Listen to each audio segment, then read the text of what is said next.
जिनका फोटोग्राफ है उनके आदर्श के स्मारक की दृष्टि से यदि फोटोग्राफ हो तो अन्य बात है, पर उसे घर को सजाने की दृष्टि से अन्य वस्तुओं में एक वस्तु की तरह रखा गया हो तो उस फोटोग्राफ के रखने की कोई सार्थकता नहीं है। एक बार एक भक्त ने ठाकुर से कहा था, पावहारी बाबा ने अपने कमरे में आपका एक फोटो रखा है।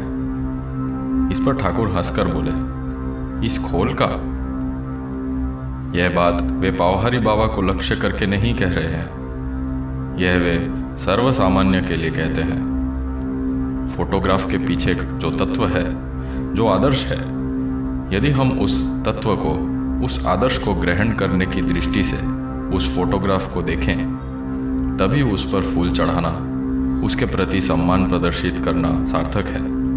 अन्यथा वह मात्र एक चित्र होकर रह जाएगा जो कभी हमें कल्याण के मार्ग में आगे नहीं ले जा सकेगा। हम जानते हैं कि इस समय उनके जिस फोटोग्राफ की घर घर में पूजा हो रही है, उसे देखकर उन्होंने स्वयं एक दिन प्रणाम किया था। कहा था, एक दिन इस चित्र की घर घर में पूजा होगी। यह एक उच्च योग की अवस्था है। उन्होंने तो पहचान लिया था, पर क्या हम उसी दृष्टि से देखकर, विचार करके इस फोटोग्राफ को अपने आध्यात्मिक पथ में प्रगति का उपाय समझकर पूजा करते हैं?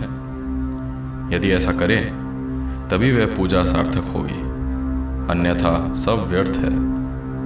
इस खोल का कहकर ठाकुर मानो यही भाव प्रकट करना चाहते हैं। तभी तो हम देखते हैं कि जिन ठाकुर के लिए शरीर अत्यंत तुच्छ था, वे ही ठाकुर अपनी समाधि अवस्था का चित्र देखकर स्वयं अभिभूत हो यह कहते हुए प्रणाम करते हैं कि कालांतर में घर घर में इसकी पूजा होगी।